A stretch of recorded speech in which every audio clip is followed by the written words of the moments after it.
Hello. Today is a shorter stream for me. I still wanted to get one in though. Hello. It's another day, another stream in fascist America. Welcome to whatever this is, an attempt at providing education, advocacy, and a little common sense in this digital wasteland. My name is Aubri Devashrayee. Today, being a short stream, I thought I would show a video that was recommended. So this is a video by Hassan Minhaj about H-1B visas in the US, and this looked very intriguing to me. Tomorrow we'll get into talking more about Sudan and the Congo, and since it is a short stream today, I don't have enough time to do banned book club, so we'll do banned book club tomorrow. FYI. So let's watch this video and then do the reading. Yeah? Okay. Here is Hassan Minhaj. Every time Whoops. put out an interview on this channel, there's a bunch of people in the comments telling me, you should bring back Patriot Act. People on the streets literally stop me and they yell in my face, please bring back your Netflix show. And I'm sorry, but I can't. Patriot Act was made by over 100 incredible people working around the clock. And today my company has 8 people. We're also in Patriot Act was really good. He did a lot of political commentary. This is a blurry pause situation. Whatever. I have to say, he has incredible hair. And I know I'm biased, but Indian people, we have some really great hair. A lot of hair care that we know of as today, with like conditioners and oils, especially when it comes to white folks, mainly capitalists, using these techniques to make money in the beauty industry. There are many different beauty regimens that are co-opted by other cultures,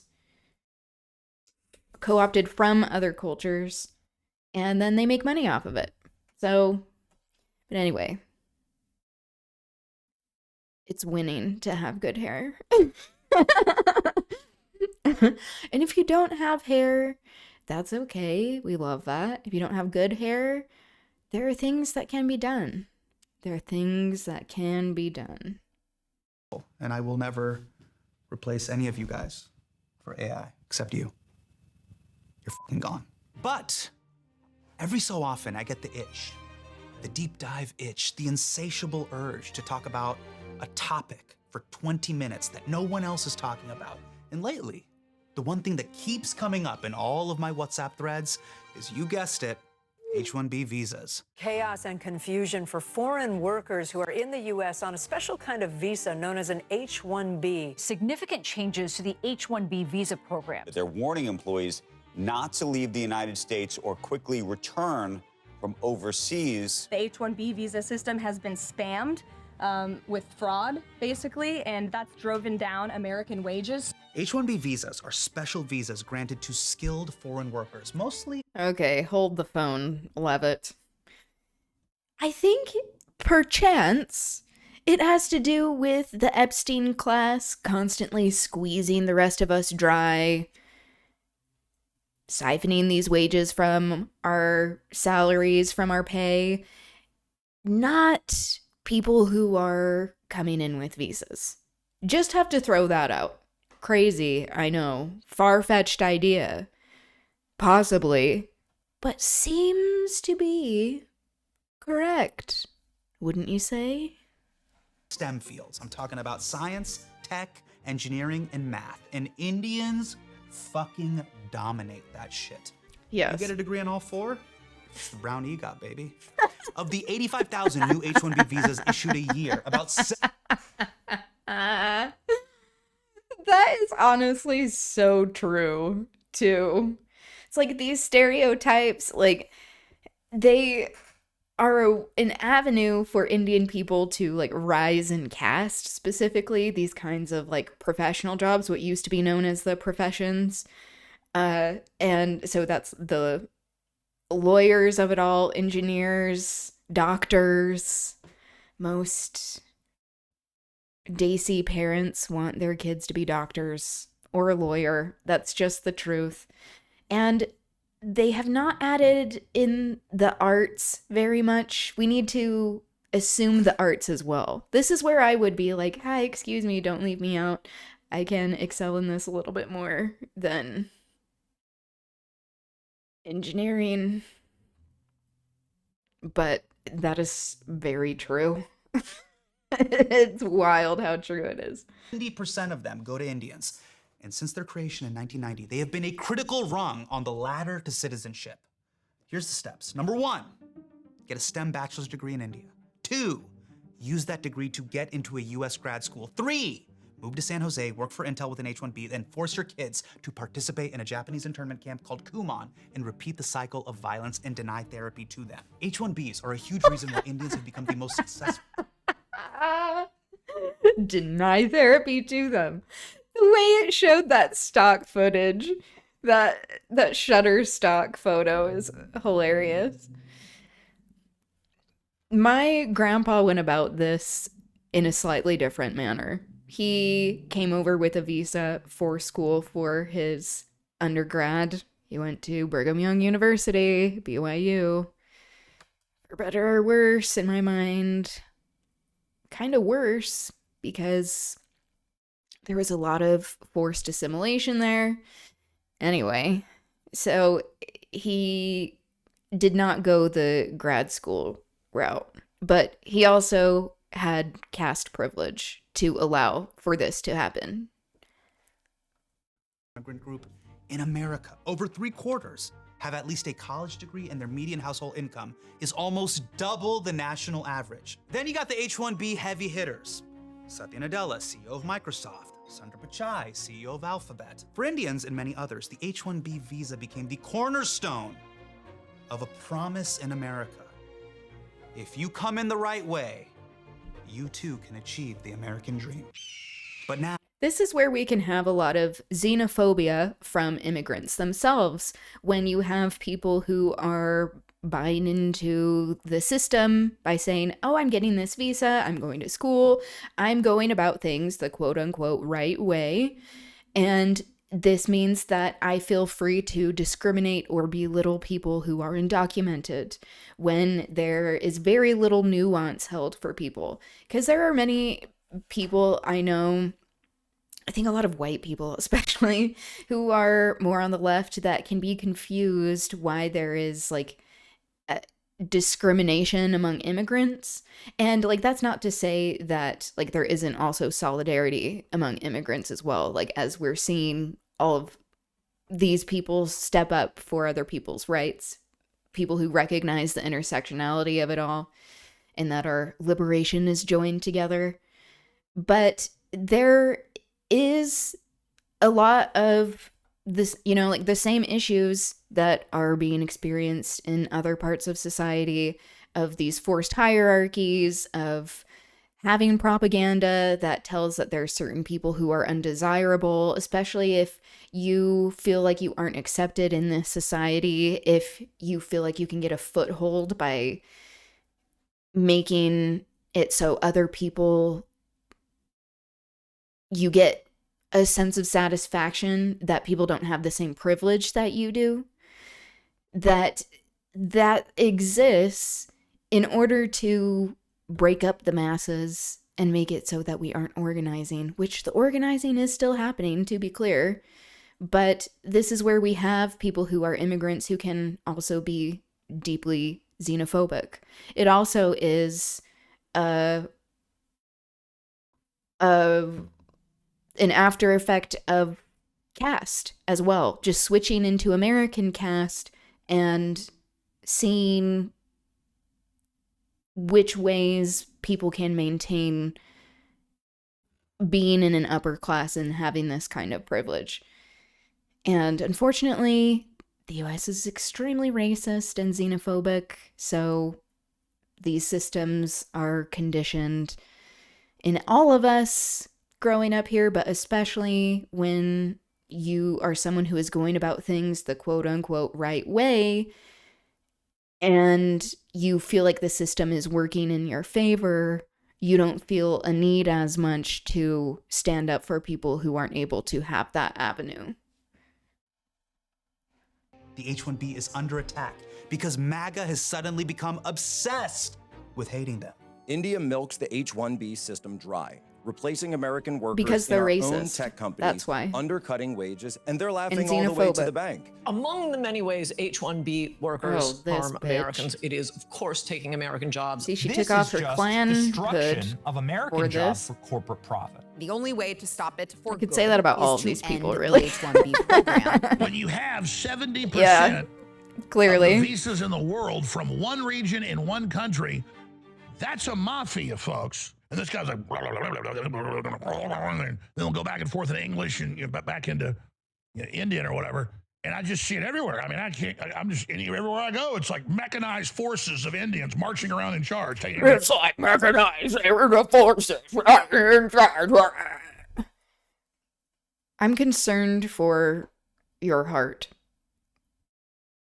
Is there some sort of cardiovascular emergency happening with this man? Potentially on a chronic basis? You know, sometimes I'm afraid we're going to lose the Civil War, and then I see how scared these guys are of a pre-med student named Sajjad. At first, I thought this was just another Alex Jones Yeah, they aneurysm. have no courage. Just another passing MAGA outrage, like a halftime show or a gay Eminem. But as my team started peeling back the layers, I realized that understanding the H-1B issue is actually Take that, key to understanding Tucker the future Carlson. of the Republican Party. And that future won't just impact South Asians or immigrants. It will impact everyone. So let me walk you through what's happening right now. Because at its core, what we are seeing is a battle over the most controversial word in American politics, the M word. Not MAGA, not Mamdani, merit. I do like this design. Through the H-1B system, Indians have proven themselves to be Good exactly taste. what Americans say they want immigrants to be. Yep. They want immigrants Buying into the whole model minority propaganda. hardworking, patriotic, law-abiding taxpayers, and most Americans are cheering them on. A Gallup poll last year found that 79% of Americans say that immigration is a good thing for the country, and over 4 in 10 Americans say that high-skilled workers should get top priority for legal immigration. And let me just say, any honest job is highly skilled, okay? If people can be professional Yes. gamers, let's just put some respect on people who work in agriculture and food delivery. Hello. You're playing Counter-Strike 2. I know you think it takes hand-eye coordination, but so does drafting a cover letter for Wingstop. Now, it's not just Democrats who Yes. support legal immigration. For Yes. decades, Republicans have said, hey, Class solidarity. as long as you come into this country legally, you won't be judged on the color of your skin. You will get judged on your merit. The Republican Party has built its entire identity around merit. It was the core argument that took down affirmative action. And Republicans constantly talk about merit in their crusade against DEI. In the United States, we believe in hard work and merit.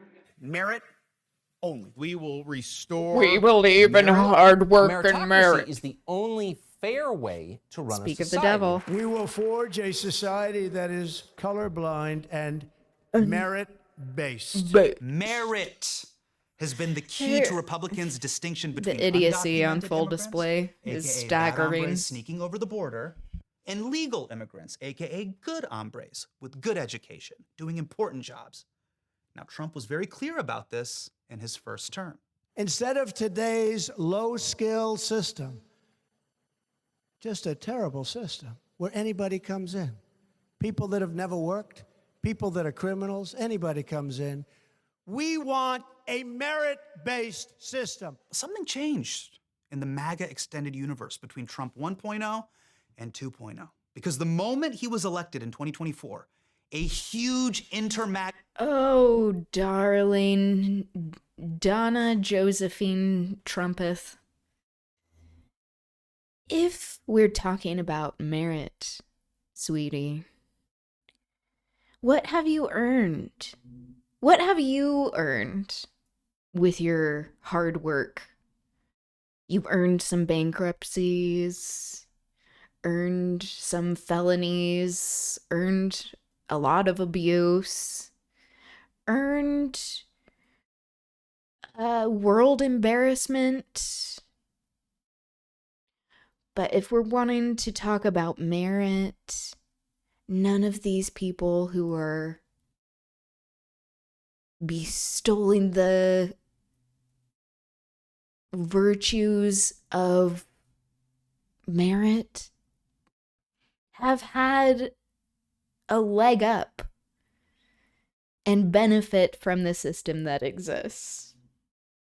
Because if we actually were talking about merit, let me tell you, people are running laps around you, babe.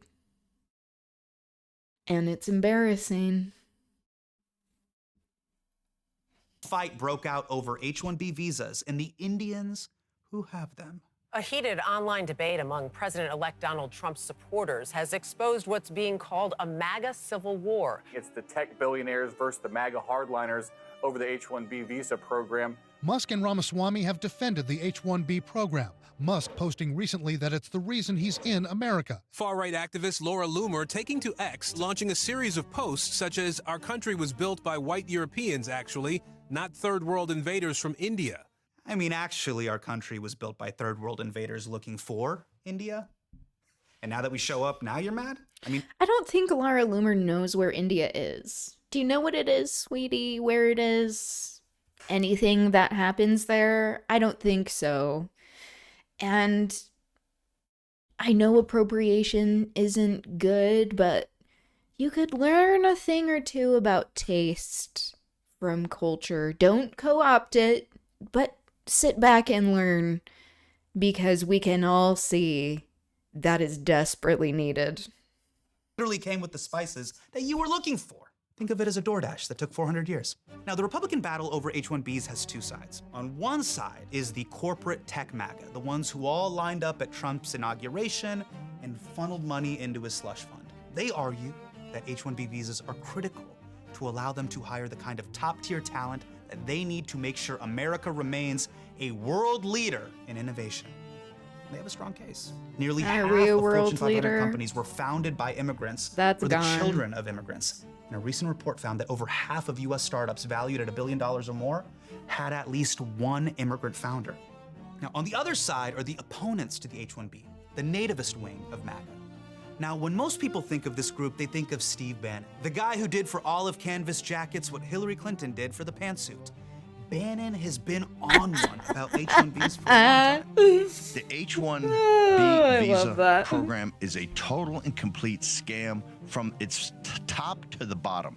The H-1Bs is a total and complete scam. This is all about paying one group a third of what you paid the other group with no benefits, and they're living 10 to a condo in Silicon Valley. Dude, that's just living in the Bay.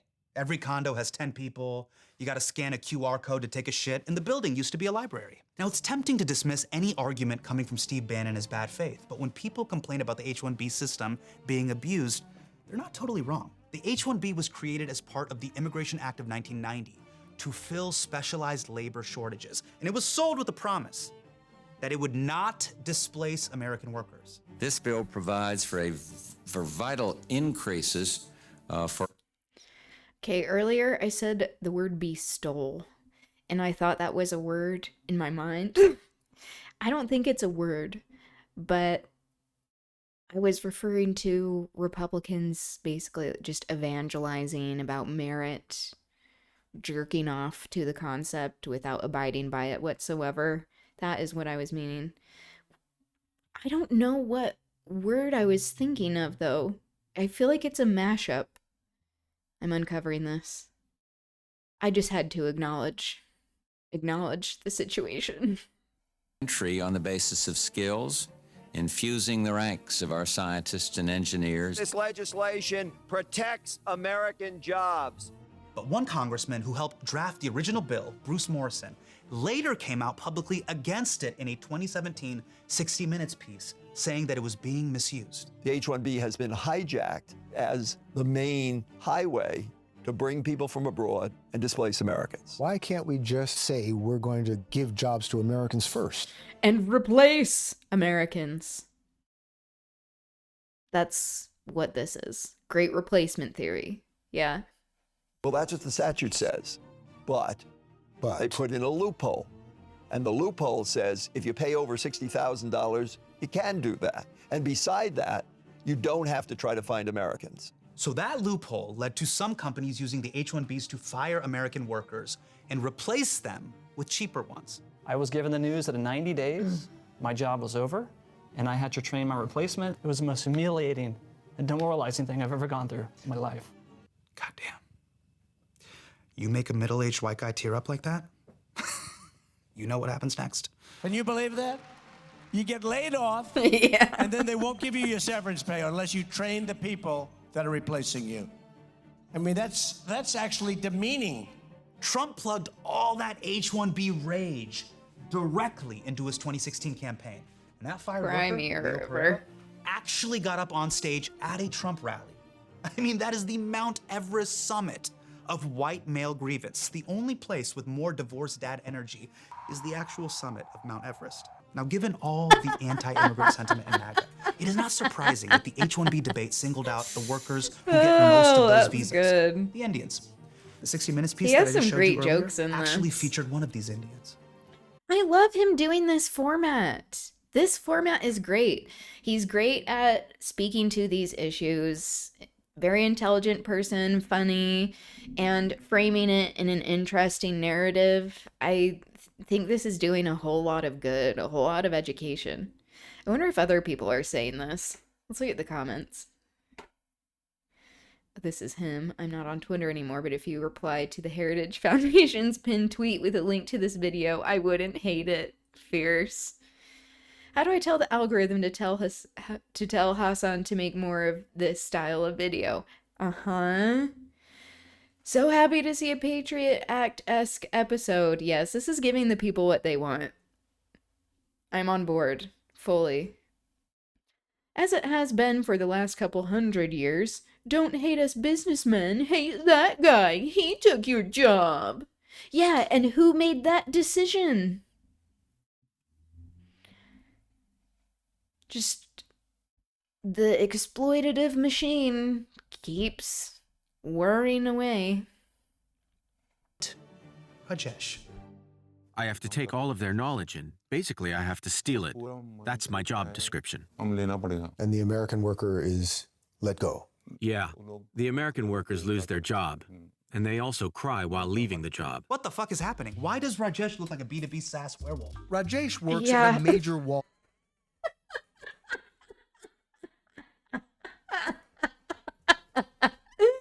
Why? Look at this makeup just caked on. I'm concerned. This is the makeup for the other guy, Mustachio, old white man. This looks like... What is going on? Are these fake? Bank on an H-1B visa. To protect his job and personal safety, he asked that we change his appearance and name. Okay, here's the thing they're not telling Rajesh. That makeup is not going to protect him.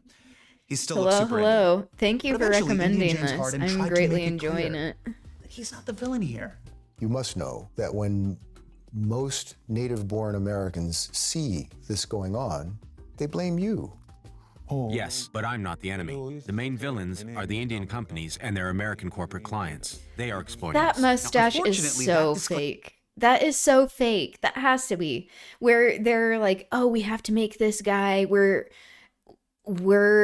giving him all of these features, like extra facial hair to fall into this stereotype that we are propagandizing to the American people of like, these are the immigrants taking your jobs. Didn't get through those 3D printed jowls. Because in the 9 years since that They 60 dressed him Minutes up to interview, hide his anti-Indian identity, I hate has only guess. gone But they up. can't My just own blur him. friends are Yeah. literally Yeah, do like the screen things, how they have like the profile, the silhouettes of them, then they do like voice altering that's like not that different. They're like, yeah, when I went there, it was a really big scene that I shouldn't have saw.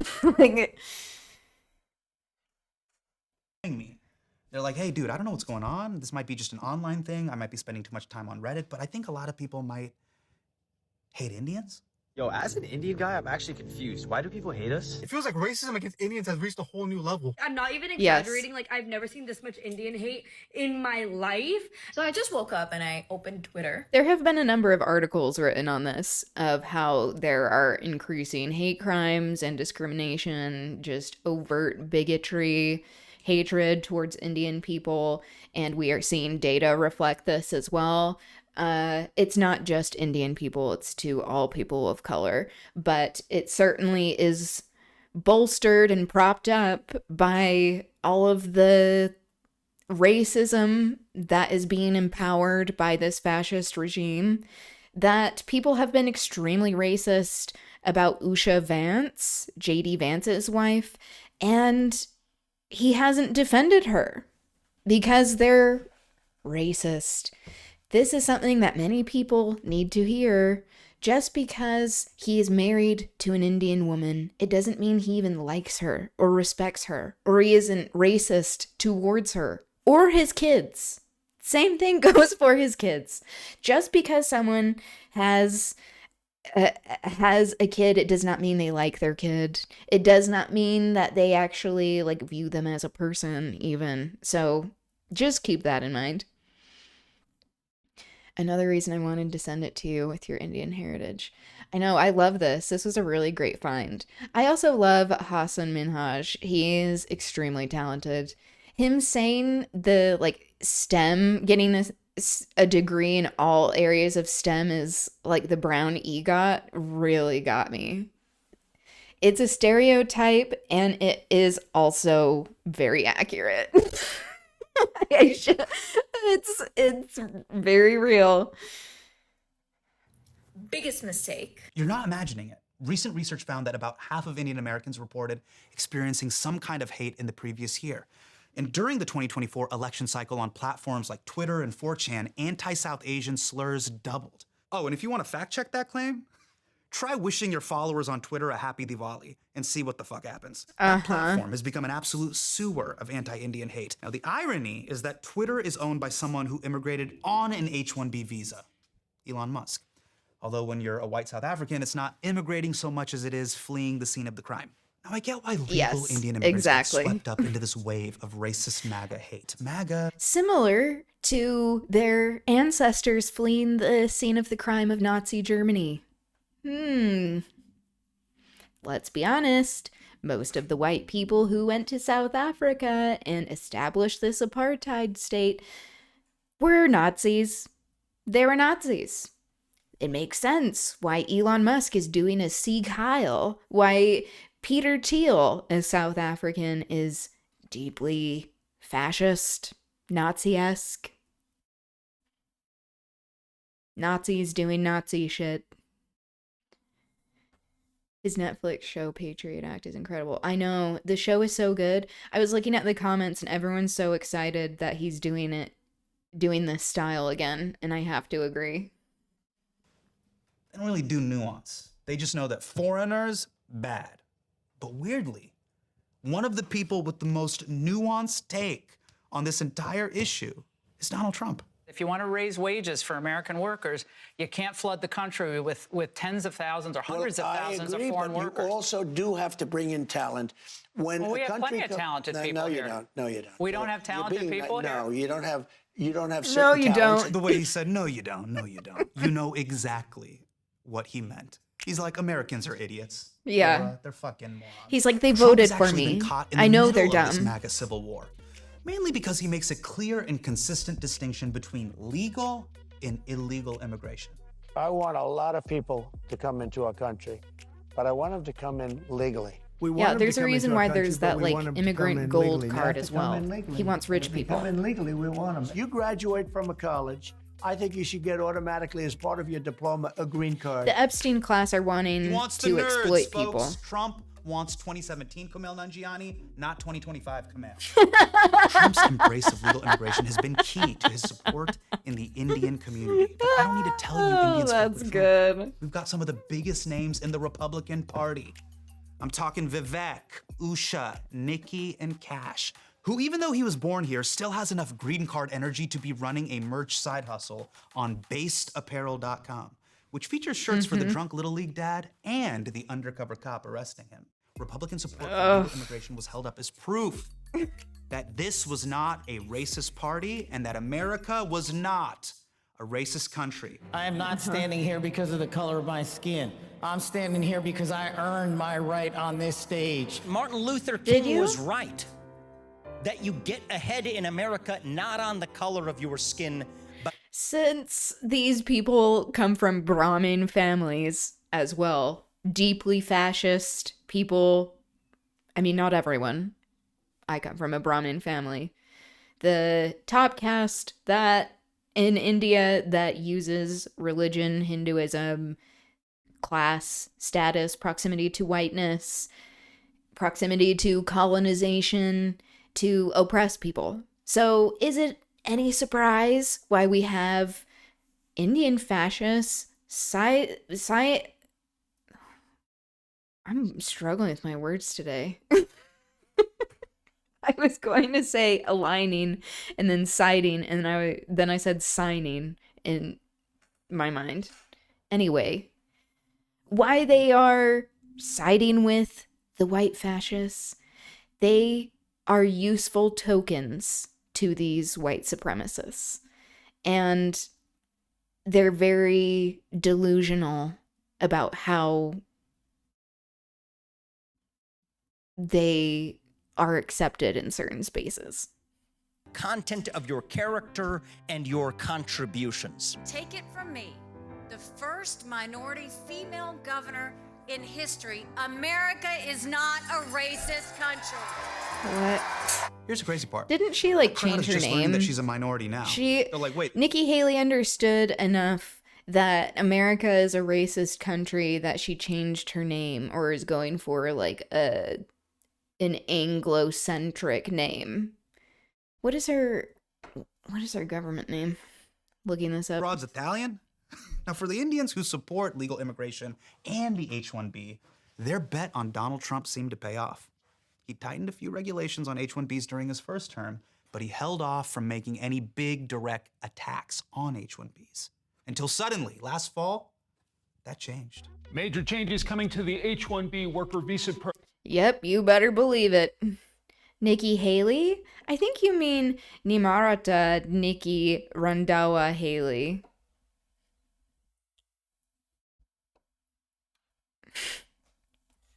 She changed her name, going by Nikki in her married name Haley, to say that you are operating in a non-racist system. Why did you choose that name? Why? Potentially, could it be politically more advantageous? I think that's a yes. After President Trump signed a proclamation that he says will ask companies to pay $100,000 a year for skilled worker visa applicants coming to the United States. The administration says it's been exploited to replace American workers with employees who are paid less. If you're going to train somebody, you're going to train one of the recent graduates from one of the great universities across our land. Train Americans. Yeah, stop it's bringing this in people to just take like our jobs. That coked out having a March Supreme background colonized actor, mind. Secretary of Commerce, That's what it Howard is. Lutnick, who Of is buying a into the staunch white opponent of supremacist immigration. system Unless of it's immigrating caste himself to Little in the St. James. U.S. Oh yeah, Howard was all up in the Epstein files. Oh, yep. Remember that interview with Laura Ingraham where Trump was Talk defending about the it. H-1Bs? That interview happened after the $100,000 fee was announced, which means Trump didn't want to do this. He had avoided this issue for a decade. So why would Donald Trump, the man who never bends the knee, bend the knee now? It wasn't Steve Bannon or Laura Loomer or your boomer dad. He's had them on lock since 2016. What Trump was really after was fresh blood. Sadly. Kids. No, I'm not talking about the kids on Epstein Island. I'm talking about a new insurgent wing of Republicans who couldn't even vote in 2016, who see the H-1B visa battle as a fight over the future of the conservative movement, because they are the future of the conservative movement. I am talking about Gen Z conservatives, Yeah. the Zoomercons, and I am going to introduce you to a few of its rising stars right after this break. In my 20s, I had a dalliance with bedbugs. That's right, the vampires of house pests. They lie in wait for you to fall asleep, and they literally suck your blood. Whew, it's deeply unsettling, folks. Now I Yeah, see an they ant and are I can't unsettling. sleep, and that's on PTSD. So when I learned about Pesty, I was immediately all in. What was he Take just my saying? money. Pesty is an at-home, do-it-yourself pest control kit sent Oh, straight to your conservatives. house. The formula is Yeah, specifically because tailored to unwanted instead it's visitors so in much your home. easier And to no, blame I'm not talking about immigrants your in-laws. about young I'm people talking not being about able the to get critters. jobs Pesty gets rather rid of than over 100 types boomers of not bugs, ever and leaving it the is kid and workforce pet friendly. and Plus, you can get started with a jobs kit for being $35. That eliminated by includes pro-grade billionaires and pesticide, a AI. sprayer, mixing bag, gloves, and instructions you can complete in less than 10 minutes. It's so easy, even I cannot mess it up. Honestly, I kind of enjoy doing it. I am marking my territory. Best part, Pesty offers a 100% bug-free guarantee or your money back. Bugs hate to see you coming with Pesty. Go to pesty.com/Hussin for an extra 10% off your order. That is pestie.com/Hussin. Gen Z for an extra conservative 10% influencers off. make me March can safe start in to the feel future. a bit dreary, I know. especially when you're And trying the to stay thing that healthy I and on think budget. I know. Wah, wah. I'm gives me cold, more I'm hope angry, and I don't want to cook anymore. are the So I Gen Z decided, Hussin, leftists. it is time to switch things up. Thankfully, I have found a way to spice up my routine with Not a sure how one-stop they even shop. maintain a following. about Whole Foods Honestly, Market. I Whole have Foods to has say, hella I think a options, lot of always it with clean is ingredients, so now I'm the expanding my meal algorithm being without rigged. compromising my health. Because I recently truly, discovered the ready-to-cook all of chicken and these veggie people kebabs. You don't who even have to look like grill them. Nazis and You are just chuck them Nazis, in the oven and forget really, about 'em.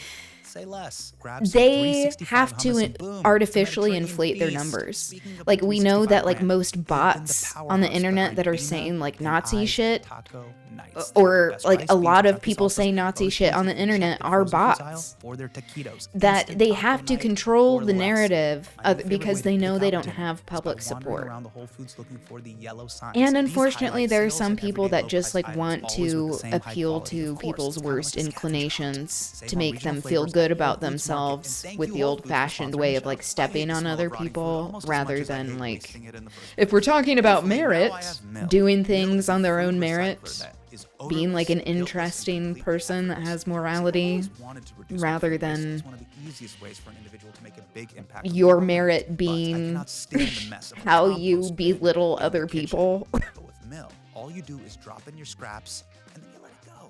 It works quickly and quietly. Yeah, turning luckily your we food, have even small bones, some into nutrient-rich progressive browns. young people Now as I take out well the trash that way less, are get my kitchen showing smell up better, and I don't have to feel and guilty are on when the zucchini right gets side of moldy. history. Plus, it looks cool.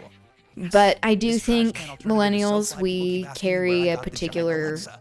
She burden sent with me. changing You the have to live with system Mill to really get it. The good thing is you can try it right now. in risk-free for 90 days and understanding get $75 that there was a off. world Code before Hussin. Visit the mill.com/Hussin. internet That's mill.com/.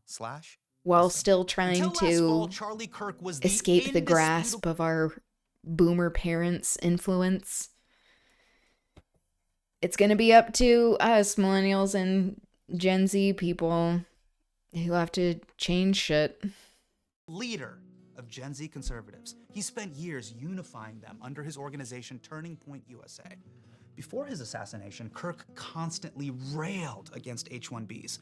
One of his final tweets was, "America does not need more visas for people from India.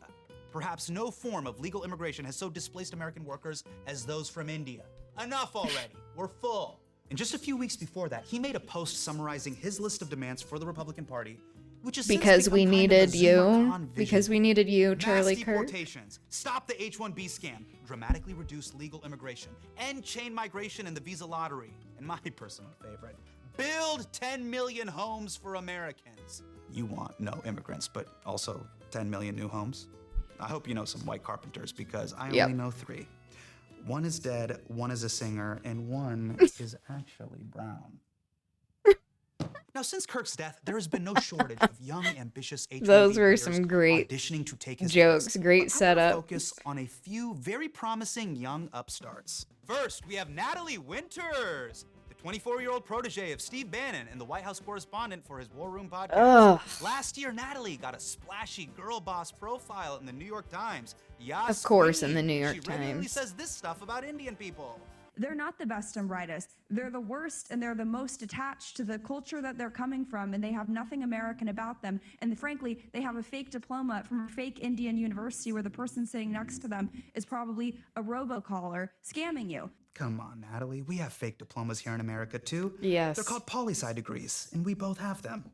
Welcome to the grift. Next, we have Brett Cooper. Brett is a homeschooled former child actor whose Hollywood career ended when she refused to take the COVID-19 vaccine. She was recently hired as a correspondent for Fox News. These people are YouTube. so Like Natalie, Brett also gross. got a splashy girl boss profile in the New York Times last year, and she says stuff Of course, like this the New York about Times, And through their fascist. toxic empathy, both the left and the right, as you've seen in this episode, have helped overrun our country with refugees and migrants that do not assimilate and, quite frankly, hate it here. And we also can't just pause immigration from third world countries. Law and order must return and be respected, and remigration, yes, in fact, is necessary. And you know what? These people can make their travels home just that much easier with a noble all-in-one carry-on. And guys, this luggage will help you too. That pivot. That ad segue makes me so depressed. I think I need to go to Whole Foods and enjoy some of their excellent seasonal produce.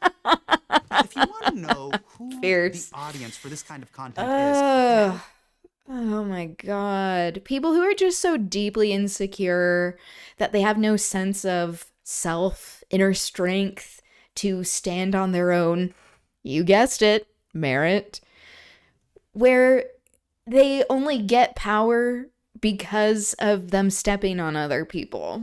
Like, that's so embarrassing that you can't be confident enough in yourself, or you've bought into this propaganda of like, you don't have to try that hard, or things are unfair because of these people, rather than actually analyzing the system that creates these issues. feel about Indians, you can meet them at any Turning Point USA event. In fact, my man Vivek did that last year and got a very quick lesson in what conservative values mean to Zoomercons. You call yourself a Hindu, but you also call yourself Christian. I don't call myself Christian. I call myself a Hindu. Do you think it's inappropriate for someone who's a Hindu to be, say, a U.S. president? No, I think it's... No, well, Christianity is the one truth. Jesus Christ is God, and there is no other God. He is part of the Holy Trinity, and any other God is a demon, and it's false. Damn. Those kids are ripping him apart. I feel like I'm watching a Christian reboot of Weapons. Now, Vivek clearly did not fully understand the Turning Point audience. But you know who Good. did? J.D. Vance. My man was smart enough to know that if you want to please the Turning Point crowd, He keeps take calling your his Indian kids wife. white. They are not woman white right under to the bus. his Now, the most base. Sundays, Usha will come with me to church. Do I hope eventually that she is somehow moved by the same thing that I was moved in by church? Yeah, I honestly do wish that, because I believe in the Christian gospel, and I hope eventually my wife comes to see it the same way. Now, you would think scenes like this would scare off any young Indian Americans from the right, right? Well, meet Nayland Haley, half Indian, half white, quarter zip. Nayland is the son of Nikki Haley, aka Namrata Nikki Randhawa. Look at their faces together. You can just picture him shouting at his mom, "Mom, you cannot pause an online game." Now, last year, Nayland got a splashy Yes, profile in the Wall Street exactly. Journal, and he says stuff like this about H-1B visas. We need to ban H-1B visas, make sure corporations are hiring a certain number of Americans, and make sure they act in the interest of the American Tokens. people. How What embarrassing. happened? Did a Mexican steal your Barstool internship?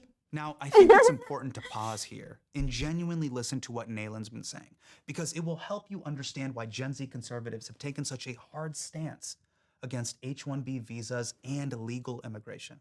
The reaction to the economic issues that my generation sees ahead of them is despair, hopelessness. They don't see any way out. The average first-time home buyer in America is 40 years old now. 40. You have to have a degree for everything. It's older now. It's like even if you 53. want to work at McDonald's, you have to get a degree. It's pushing people into debt when they don't need to be. Whatever you think of Nayland, he is articulating some very real frustrations of his generation. Housing unaffordability is real. Credential inflation is real. The student debt crisis is real. The economic insecurity that virtually every college grad faces is real. But Nayland's solution for this isn't debt forgiveness or rent control or taxing the rich. He wants to solve all of this by completely stopping legal immigration. And this is where it's important to pay attention, because what we're seeing here is a new evolution for MAGA. The playbook for MAGA 1.0 was very simple. Hey, your life sucks. Yes, white supremacy. Cool. Blame refugees and blame illegals. Let's keep it real here. Ethnic Refugees and undocumented supremacy immigrants is aren't what they're taking going the jobs for. that most Americans really want. And they definitely aren't competing for the Zillow listings that every American is slobbering over. Gen Z MAGA understands this. What they're saying is, look, we're not competing for jobs and houses with the boat Browns. We're losing out to the Air India landing and SFO Browns, AKA the legal immigrants. But exorbitant housing prices, crippling student debt, massive inequality, these are big structural problems that 60,000 dudes a year from Bangalore aren't creating. Also, I thought this whole thing was about merit.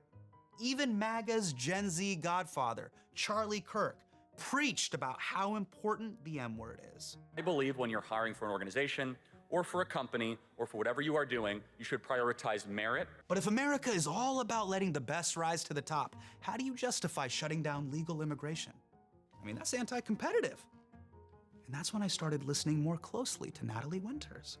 Immigration is both an economic issue, but also a cultural issue, right? We want to deport these people, not just because they're depriving Americans of their wages, of their jobs, but also what they're doing to the cultural fabric, what they're doing to these neighborhoods. Got it.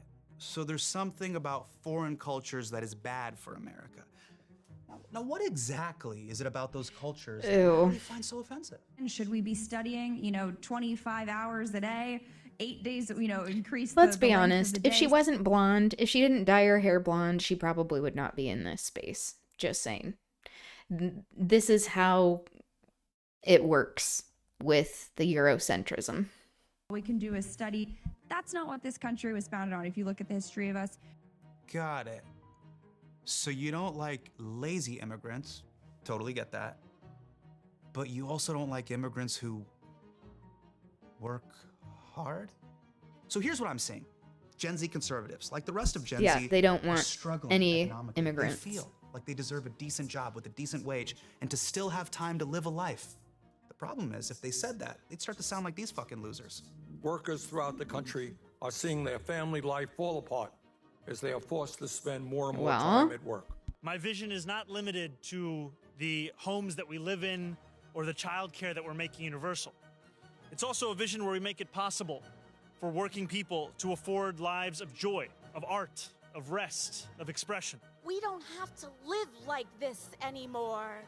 We can make a new world, a better country, where we can fight for the dignity of all people. So instead of appealing to a sense of solidarity and fighting for economic security and dignity for all Americans, MAGA is appealing to a zero-sum mentality and saying, if we kick out the boat Browns and the airport Browns, well, guess what?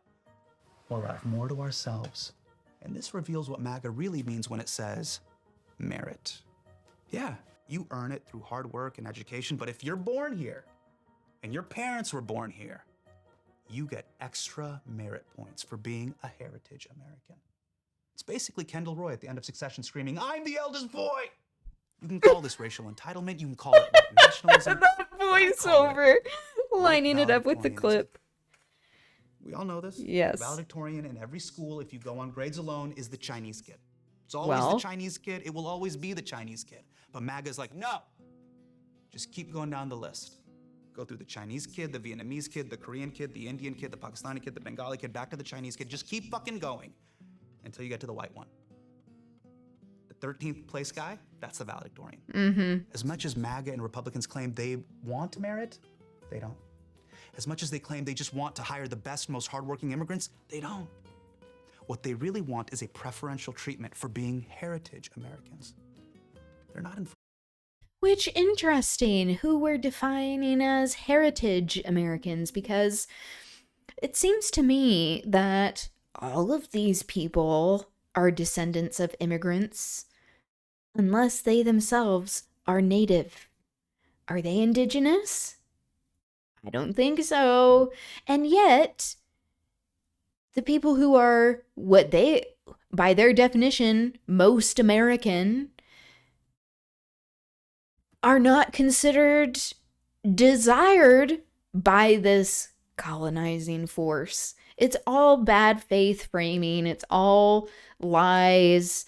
And I'm glad that he is exposing it in this way, doing it almost like a cross exam of the subject matter.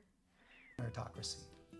They're enforcing hierarchy, almost like caste system. Hello. Which is the most Indian thing they could be doing. Exactly. That was It's excellent. the actual summit of Mount Everest. Boomer.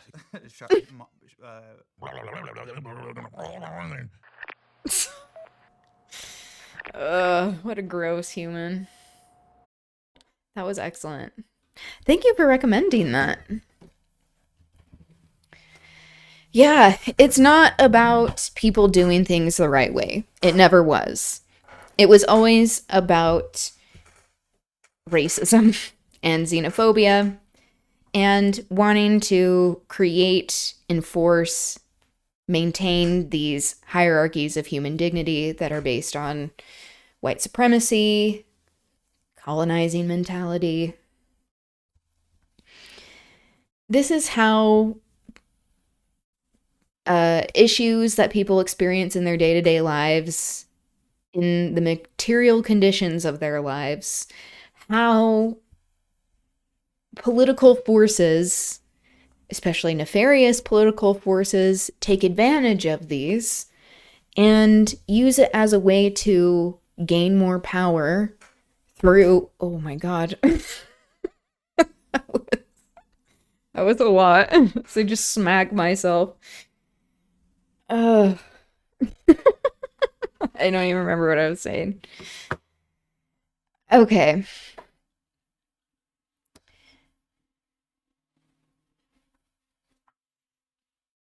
Anyway. Yeah, it all is all just about creating and enforcing hierarchy. But what he is saying about caste really needs to be digested by the American populace, where these different levels of privilege and class in society, they are becoming ever more entrenched systematically in our society through policy, through taxes, through redlining, through these discriminatory hiring practices, evictions, all of these things to keep oppressed people oppressed and to keep the people who don't actually have much merit, giving them the only sort of edge that they can have is by the exact opposite of merit, arbitrary attributes that have nothing to do with their skill set. The DoorDash that took 400 years, exactly. Hi, Bunk. Okay. So, getting into the reading.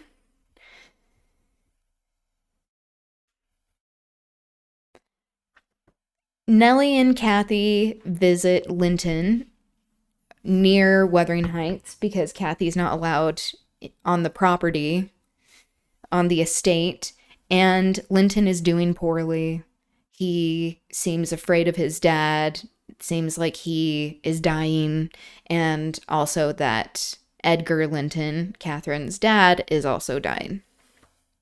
So after their visit, this is them coming back, and Nellie tells Edgar about what happened. 7 days glided away, everyone marking its course by the henceforth rapid alteration of Edgar Linton's state. The havoc that months had previously wrought was now emulated by the inroads of hours. Catherine we would fain have deluded, but her own quick spirit refused to delude her. It divined in secret and brooded on the dreadful probability, gradually ripening into certainty. She had not the heart to mention her ride when Thursday came round. I mentioned it for her and obtained permission to order her out of doors, for the library where her father stopped a short time daily, the brief period he could bear to sit up, and his chamber had become her whole world. She grudged each moment that did not find her bending over his pillow or seated by his side. Her countenance grew wan with watching and sorrow, and my master gladly dismissed her to what he flattered himself would be a happy change of scene in society, drawing comfort from the hope that she would not now be left entirely alone after his death. He had a fixed idea, I guessed by several observations he let fall, that as his nephew resembled him in person, he would resemble him in mind, for Linton's letters bore few or no indications of his defective character, and I, through pardonable weakness, refrained from correcting the error, asking myself what good there would be in disturbing his last moments with information that he had neither power nor opportunity to turn to account. So now he's finally come around, it seems, to Kathy marrying Linton. Because he's dying and he wants her to be taken care of, because guess what? Women can't own property and she will just be homeless.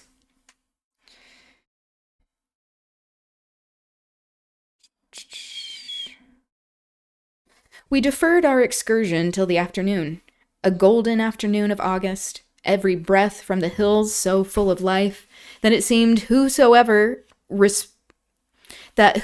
respired it, though dying, might revive.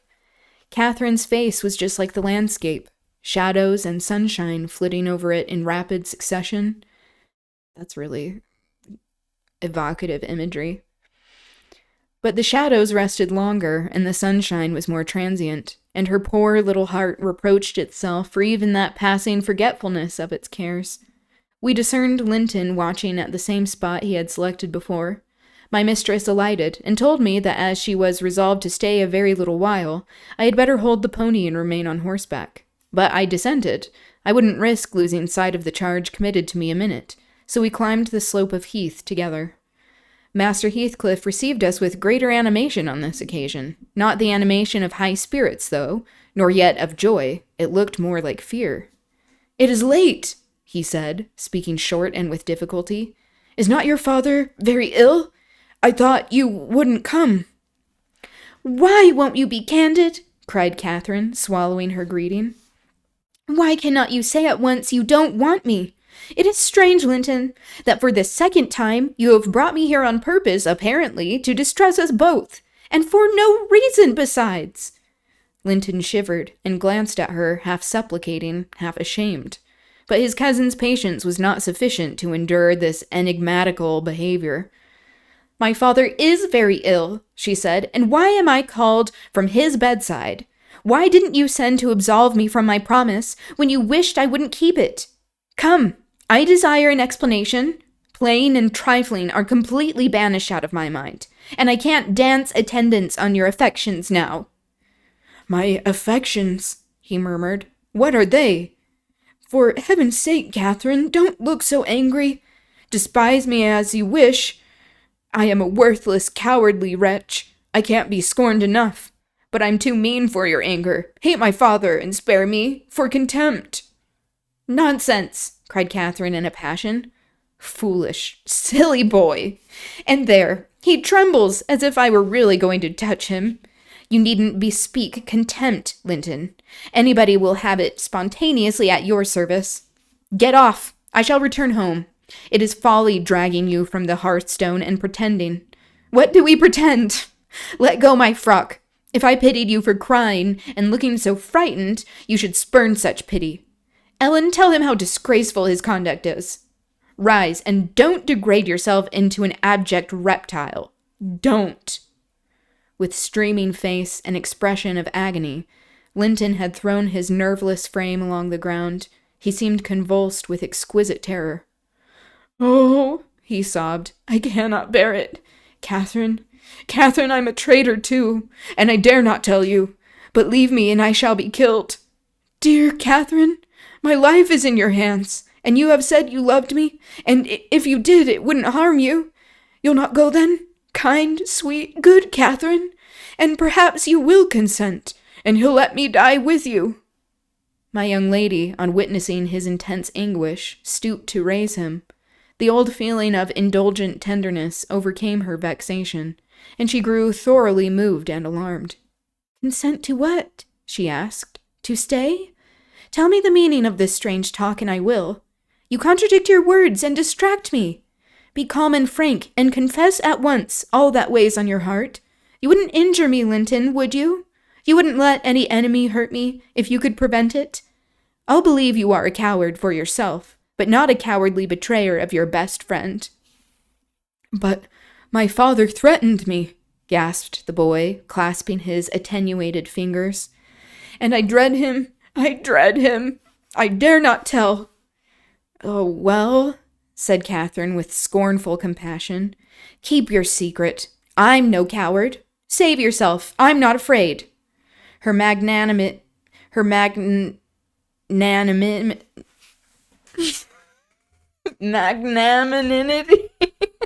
How do you say this word?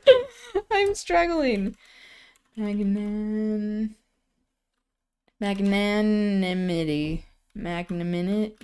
Oh, God. Magnanimity. That second N that really got me. Magnanimity. Okay. Damn. Her magnanimity provoked his tears. He wept wildly, kissing her supporting hands, and yet could not summon courage to speak out. While I was cogitating what the mystery might be, and determined Catherine should never suffer to benefit him or anyone else by my goodwill, when hearing a rustle among the ling, I'm going to look up what that means. We have a footnote.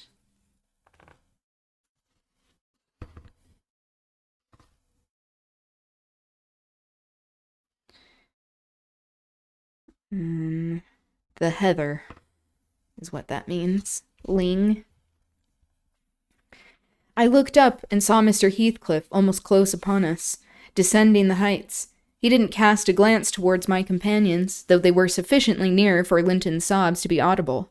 But hailing me, "Hi, buddy," his after-dinner meows.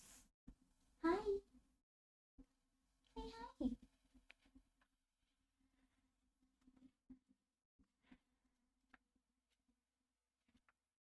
Okay.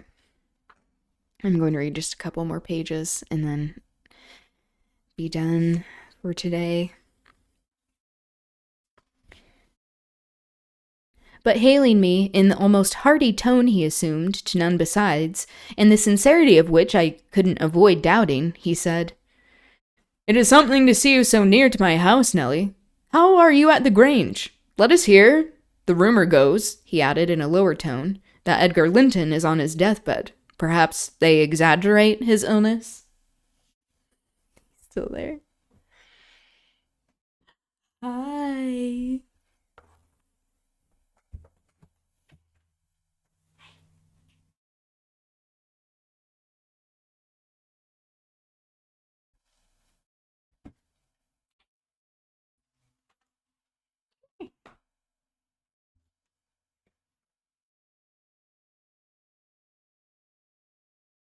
He's deciding. He's deciding what to do.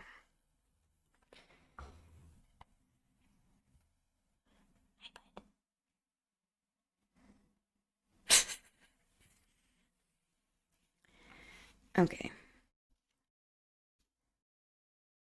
"No, my master is dying," this is Nellie. I replied. "It is true enough.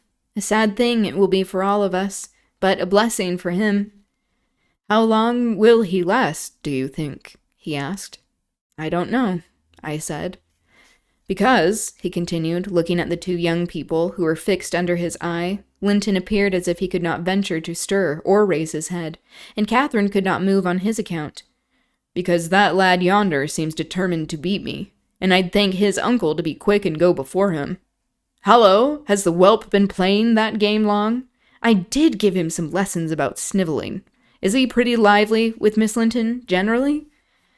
"Lively? No, he has shown the greatest distress," I answered.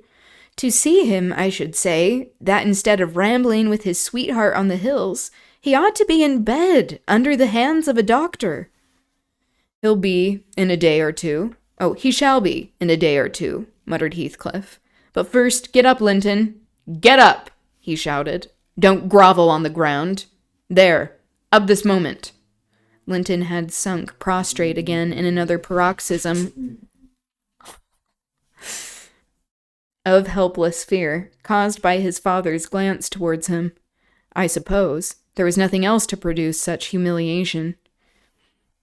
He's not getting him a doctor. It's really sad.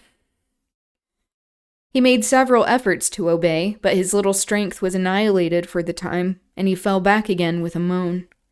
Mr. Heathcliff advanced and lifted him to lean against a ridge of turf. Now, he said with curbed ferocity, I'm getting angry, and if you don't command that paltry spirit of yours, damn you, get up directly. I will, father, he panted. Only let me alone, or I shall faint. I've done as you wished, I'm sure. Catherine will tell you that I have been cheerful. Oh, keep by me, Catherine. Give me your hand. Take mine, said his father. Stand on your feet. There now. She'll lend you her arm.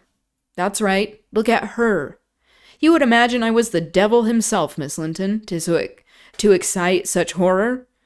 Be so kind as to walk home with him, will you? He shudders if I touch him. Linton, dear, whispered Catherine, I can't go to Wuthering Heights. Papa has forbidden me. He'll not harm you. Why are you so afraid? I can never re-enter that house, he answered. I am not to re-enter it without you. Stop, cried his father, so we know he's being abused, also neglected with his medical care.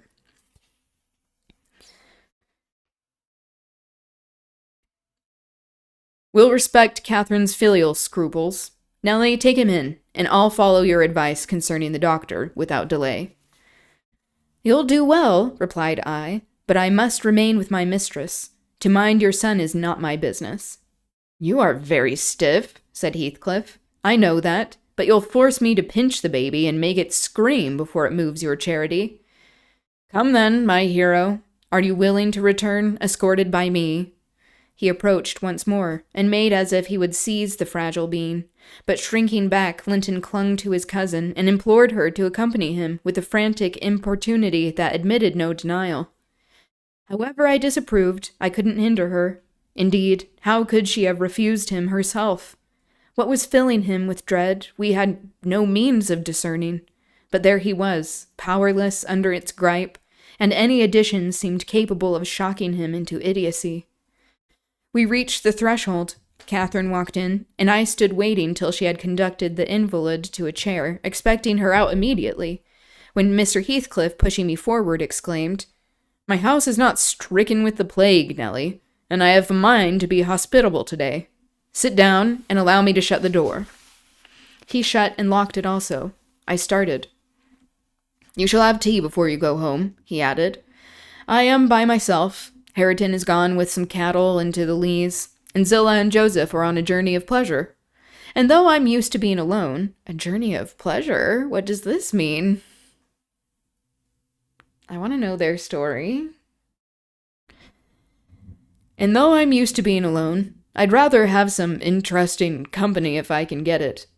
Miss Linton, take your seat by him. I give you what I have. The present is hardly worth accepting, but I have nothing else to offer. It is Linton, I mean. How she does stare! It's odd what a savage feeling I have to anything that seems afraid of me. I mean, yeah, it makes sense because people have been feeling that way towards him his entire life as a form of oppression.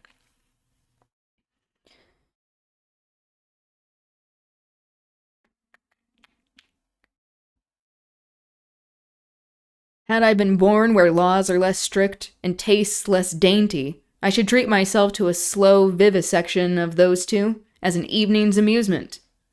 He drew in his breath, struck the table, and swore to himself. By hell, I hate them. I'm not afraid of you, exclaimed Catherine, who could not hear the latter part of his speech. She stepped close up, her black eyes flashing with passion and resolution. Give me that key. I will have it, she said. I wouldn't eat or drink here if I was starving. Heathcliff had the key in his hand that remained on the table. He looked up, seized with a sort of surprise at her boldness, or possibly reminded by her voice and glance of the person from whom she inherited it. Yes, that's what it is. Because she's acting like her mom. She snatched at the instrument and half succeeded in getting it out of his loosened fingers, but her action recalled him to the present. He recovered it speedily. Now, Catherine Linton, he said, stand off, or I shall knock you down, and that will make Mrs. Dean mad. Regardless of this warning, she captured his closed hand and its contents again. We will go, she repeated, exerting her utmost efforts to cause the iron muscles to relax, and finding that her nails made no impression, she applied her teeth pretty sharply. Heathcliff glanced at me a glance that kept me from interfering a moment. Catherine was too intent on his fingers to notice his face. He opened them suddenly and resigned the object of dispute. But ere she had well secured it, he seized her with the liberated hand and pulling her on his knee, administered with the other a shower of terrific slaps on both sides of the head, each sufficient to have fulfilled his threat had she been able to fall. Jesus. So she's clawing at his hands because he's locked them inside. She wants to leave. He's keeping them there. She scratches him and bites him, and then he is like hitting her on the head. At this diabolical violence, I rushed on him furiously. You villain! I began to cry. You villain! A touch on the chest silenced me. I am stout and soon put out of breath. And this is like the first description we're getting of Nellie's appearance. We don't really know what she looks like because she isn't really describing herself as the narrator.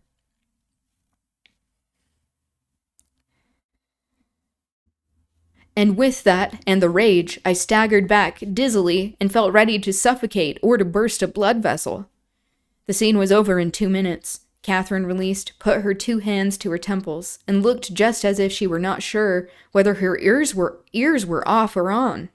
She trembled like a reed, poor thing, and leaned against the table, perfectly bewildered. Yeah, that's the only time she's like gotten treatment like that.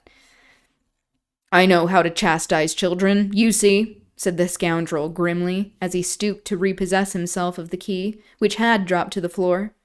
Go to Linton now, as I told you, and cry at your ease. I shall be your father tomorrow, all the father you'll have in a few days, and you shall have plenty of that. You can bear plenty, you're no weakling. You shall have a daily taste if I catch such a devil of a temper in your eyes again.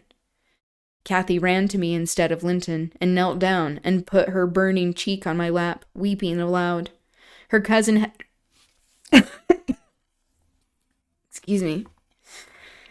Her cousin had shrunk into a corner of the settle, as quiet as a mouse, congratulating himself, I dare say, that the correction had lighted on another than him. Mr. Heathcliff, perceiving us all confounded, rose and expeditiously made the tea himself. The cups and saucers. Wow, a man actually making tea. I mean, the situation's not great. That's not like giving him a lot of credit. But this is a very rare instance in a book of this time period. The cups and saucers were laid ready. He poured it out and handed me a cup. Wash away your spleen, he said, and help your own naughty pet and mine. It is not poisoned, though I prepared it. I'm going out to seek your horses. Our first thought on his departure was to force an exit somewhere. We tried the kitchen door, but that was fastened outside. We looked at the windows. They were too narrow for even Kathy's little figure. Master Linton, I cried, seeing we were regularly imprisoned. You know what your diabolical father is after, and you shall tell us, or I'll box your ears as he's done to your cousins.